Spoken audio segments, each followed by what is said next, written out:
ஆறு அறிவு திரைப்படத்தோட இசை வெளியீட்டு விழா மற்றும் ட்ரெய்லர் வெளியீட்டு விழாவுக்கு வருகை இருந்திருக்கிற அனைத்து பத்திரிகை மற்றும் ஊடக நண்பர்கள் எல்லாத்துக்கும் என்னுடைய பணிவான வணக்கம். மற்றும் வாழ்த்து வந்திருக்கும் மேடைக்கு முன்னால் இருக்கிற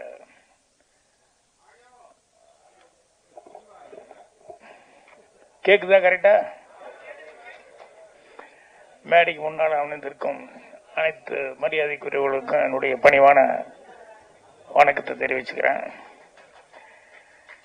எப்ப பிறந்தோம் அப்படிங்கிறது எல்லாத்துக்குமே தெரியும். ஆனா எதுக்கு பிறந்தோங்கிறது தான் நிறைய பேர் யோசிக்கிறது இல்லை. ஆனா இந்த மேடையில் எதுக்கு பிறந்தோம் அப்படின்னு சொல்லி கரெக்டா தெரிஞ்சவர் அவரை முன்னிலை வச்சிருக்காங்க நம்ம தொல் திருமாவளவன் அவர்கள். நம்ம வாழ்க்கை நமக்காக மட்டும் இல்ல, அடுத்தவங்களுக்காக வாழ்றதா உண்மையான வாழ்க்கை அப்படின்னு சொல்லி அவர் இருக்காரு. அதே மாதிரி நான் நிறைய மீட்டிங்ல போனா கூட காமராஜர் அவர்களை பார்த்ததில்லை, பேசுறதுக்கான வாய்ப்பு இல்லை, அதுக்கு வயசும் அதுக்கான டைம் எல்லாம் இல்லாத. ஆனா அவர் பற்றி நிறைய படிச்சிருக்கிறேன். அதான நிறைய உதாரணம் காமிச்சு அவருடைய லைஃப் சமாச்சாரத்தை நிறைய சொல்லிட்டு இருப்பேன். ஸோ அவங்க பேச்சு வந்திருக்கிறது ரொம்ப சந்தோஷமா இருக்கு. அடுத்தபடியா தீபா அவர்கள், அவங்க காதலை பத்தி அவங்க பேசுறாங்க பாரு, எவ்வளவு தூரம் அது ஒரு உயிர் அது இதுன்னு சொல்லி என்னென்னவோ ரொம்ப உணர்ச்சி வசப்பட்டு பேசினாங்க. என் படங்கள்ல வந்து நிறைய அவங்க பார்த்து உதாரணம் சொல்லிக்கிட்டு இருந்தாங்க. எல்லாரும் நல்லா சிறப்பாக பேசினாங்க. எப்பவுமே ஏதாவது மீட்டிங்ல வந்து பத்திரிகையாளர்கள் வந்து எப்பவும் தலைப்பு செய்தியே ஏதாவது கிடைக்குமா அப்படின்னு சொல்லி என்ன சாதாரணமாக எல்லாம் பேசியிருக்காங்களே, ஏதாவது சுட சுட போடுறதுக்கு ஏதாவது கிடைக்குமா அப்படின்னு சொல்லி பார்த்துட்டு இருப்பாங்க. அதுக்கு ஜோ வந்து ஒரு லீடு எடுத்து கொடுத்துட்டாரு. அது அவருக்கு யார் எப்படி தகவல் சொன்னாங்கன்னு தெரியல. தலைவர் புரட்சி தலைவர் இறந்த உடனே அடுத்தது என்ன அப்படிங்கறதுல வந்து அவரு தகவல் வந்து அது கரெக்டான தகவல் அல்ல. அதை பத்தி பேச்சு வந்தது, எங்கிட்ட வந்தது. புரட்சி தலைவர் இப்படி இதாயிட்டாரு அப்படின்னு சொன்ன உடனே ஒரே வாரத்துக்குள்ள வந்து நம்ம இப்பவும் பாலிடிக்ஸ்ல அவங்க இருக்கிறாங்க. முதல்ல நம்ம சேலம் ராமலிங்கம் அவர்களும் ஏவா வேலு அவர்கள் தான் ஃபர்ஸ்ட் வந்தாங்க. வந்து நீங்க தான் லீட் எடுத்து எப்படியாவது கொண்டு வரணும்னு. என்ன கொண்டு வரணும்? இல்ல அண்ணனை கொண்டு வரணும்னு. என்ன சொல்றீங்க? என்ன ஆர்மி என்ன, நீங்க கலைஞர் வந்து தலைவர் சொல்லி கலைஞர் வந்தார், அந்த மாதிரி நீங்க லீடு எடுத்து ஆர்மி அவர்கள் வந்து வரணும் அப்படின்னு. நீங்க அதுக்கு தான் நாங்க வந்தோம் அப்படின்னாங்க. நான் சொன்னேன், இறந்து ஒரு வாரம் கூட ஆகல, இப்பவே நீங்க வந்து ஒரு கோஷ்டின்னு சொல்லி இப்படி ஆரம்பிச்சோன்னு சொன்னா பப்ளிக்ல மக்கள் பொதுமக்கள் கிட்ட நகைச்சுவை, அதாவது காமெடிக்கான ஒரு சமாச்சாரம் ஆகி போகும். அதனால இப்ப அதை பத்தி யோசிக்கிறோமா, கொஞ்சம் டைம் கொடுங்க, நான் சொல்றேன் அப்படின்னு. இவருக்கு போன உடனே பின்னாலேயே அப்போ கல்வி அமைச்சராக இருந்த ஒரு அரங்கநாயகன் சார் அவரு வந்தாரு. நீங்க தான் கொஞ்சம் லீடு எடுத்து அடுத்த சிஎம்க்கு நீங்க தான் லீடு எடுத்து பேசணும் அப்படின்னாரு. நான் என்ன பேசுறது, என்ன இல்ல இல்ல அம்மா அவங்க சார்பா தான் நான் வந்திருக்கேன், அம்மா அவங்க வரணும், அது நீங்க நினைச்சீங்கன்னா நீங்க முதல்ல நீங்க பேச ஆரம்பிச்சா கரெக்டா இருக்கும் அப்படின்னு. அவங்களுக்கும் அதே பதில சொன்னேன். ஒரு வாரம் கூட ஆகல, உடனே இந்த பிரச்சனை ஆரம்பிச்சா வெளியே பப்ளிக் எல்லாம் ஒரு மாதிரியா கட்சி பத்தி தப்பா பேச ஆரம்பிச்சிருவாங்க. இல்ல இல்ல ஒரு நெருக்கத்தில் இருக்கிறோம், உடனடியா முடிவு பண்ண வேண்டிய நெருக்கத்தில் இருக்கிறோம் அப்படின்னு சொல்லி, அதுக்கப்புறமா வந்து சாயங்காலம் ஒரு இம்மிடியட்டா ஏதாவது ஒண்ணு முடிவு பண்ணணும் அப்படின்னு சொல்லி மறுபடியும் ரெண்டு பக்கம் ஆரம்பி சைடுக்காக இவரு வேலும் ராமலிங்கம் கேட்டாங்க. அதே மாதிரி மீண்டும் மரநாயக அவர்கள் வந்து ஜெயலலிதா அம்மாக்காக நீங்க. அப்ப நான் ஒரே ஒரு வார்த்தை சொன்னேன், இது வந்து 2 கோர்ஸ் இருக்கிறது எனக்கு ரொம்ப நாளாவே தெரியும். இப்போ அதுக்கான நேரம் இல்லை. அதுல என்னையும் கொண்டு உள்ள சேர்த்தி என்னையும் ஒரு கோஷ்டி ஒருத்தனா சேர்த்திடாதீங்க. ஒன்று பண்ணுங்க, உடனடியாக ஒரு ஆளை வைக்கணும் அப்படின்னு சொன்னோம்னா, அவங்க ஜானகி அம்மா எம்ஜிஆர் மிஸ்ஸஸ் இருக்காங்க. இப்போ அவங்களை கொஞ்ச நாளைக்கு உட்கார வைங்க. அவங்களை உட்கார வைக்கிறேன்னா யாருமே ஒன்றும் சொல்ல மாட்டாங்க, 2 பேருமே எதுவுமே பேச மாட்டாங்க. அர்ஜென்ட் அப்படின்னு சொன்னோம்னா அவங்களை உட்கார வச்சுட்டு அதுக்கப்புறம் பொதுக்குழு கூட்டுங்க. பொதுக்குழு கூப்பிட்டு ஜெயலலிதா வேணுமா அல்லது ஆரம்பி அவர்கள் வேணுமா அப்படின்னு சொல்லிட்டு ஒரு ஓட்டெடுப்பு நடத்துங்க. ஆரம்பின்னு சொன்னோம்னா அவங்க ஒத்துட்டு போகட்டும், ஜெயலலிதாமான்னு சொன்னோம்னா இவர் ஒத்துக்கிட்டு போகட்டும். இதுதான் கட்சிக்கு மரியாதையா இருக்கும். தயவு செய்து அதை செய்யுங்க. மறுபடியும் கோஷ்டி சண்டை அது இதுன்னு பண்ணிடாதீங்க அப்படின்னு சொல்லி ஜானகி அம்மா பேர் வந்து சொன்னோம்னா மரியாதையா இருக்கும் அப்படின்னு சொல்லி, இதுதான் நான் சொன்னது, இதுதான் நடந்தது. அவருக்கு யாரோ தப்பா சொல்லிட்டாங்க நீங்க அப்படி இப்படின்னு சொல்லிட்டு, நம்ம அந்த ஐடியால எல்லாம் அப்படி இல்லை. அதுக்கப்புறம் அப்படியே கொஞ்ச நாள் வந்து அவங்க இருந்தாங்க. அதுக்கப்புறம் எதுவும் ஆயிடுச்சு, அது எல்லாத்துக்கும் தெரிஞ்ச சமாச்சாரம்.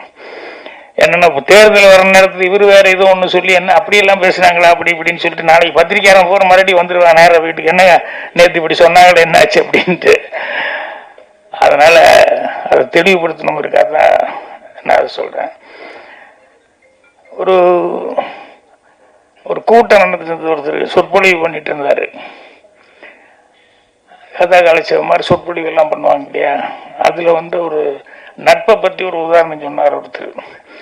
அந்த கதா காலட்சேபம் பண்ணவர் என்னன்னா, ஒரு இலையும் ஒரு மண்ணாங்கட்டியும் அப்படி ஒரு நட்பா இருந்தது ஒண்ணுக்கு ஒண்ணு.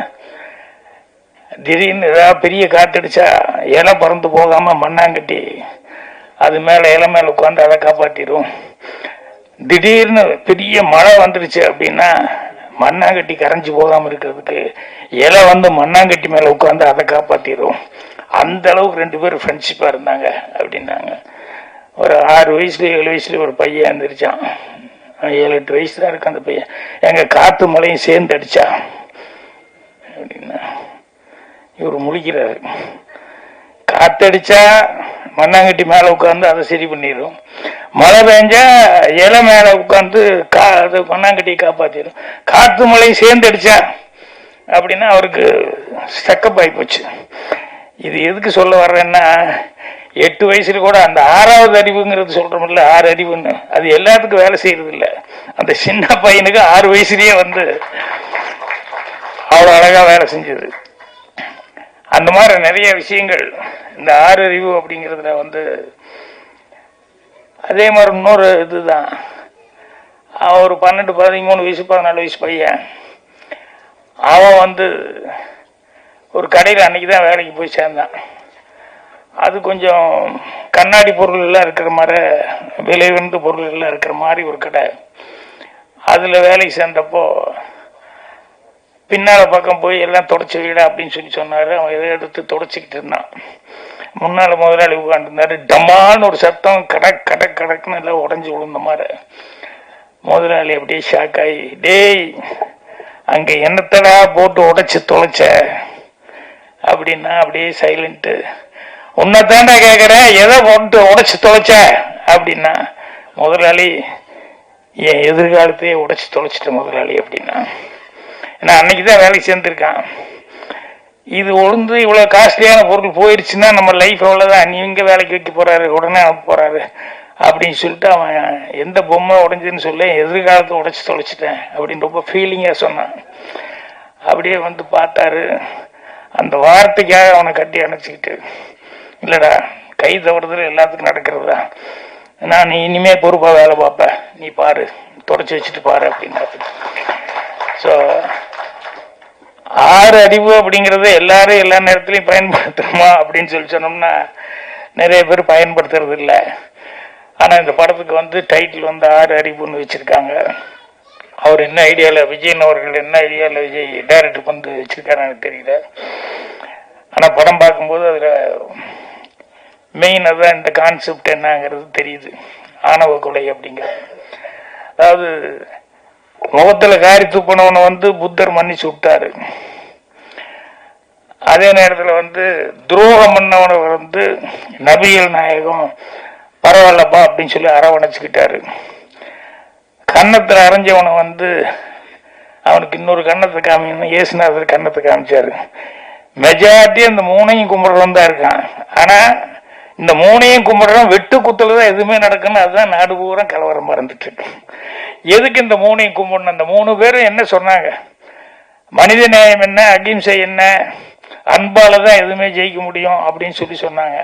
நீ எல்லாமே அதை கும்பிடுற, ஆனா வந்து அது பிரகாரம் நடந்துக்கிறியான்னு சொன்னா அது நடக்க மாட்டேங்கிறோம். ஸோ அதனால திரும்ப திரும்ப திரும்ப திரும்ப டாக்டர் அம்பேத்கர் மாதிரி யாராவது பிறந்து இதை சொல்லிக்கிட்டே இருக்கணும். அடுத்தடுத்து காமராஜர் இருந்தாரு, அவர் சொல்லிக்கிட்டு இருந்தாரு, அம்பேத்கர் பிறந்தாரு சொல்லிக்கிட்டு இருந்தாரு. எல்லாரும் மனித நேயத்தோடு இருக்கணும் அப்படின்னு சொல்லிட்டு.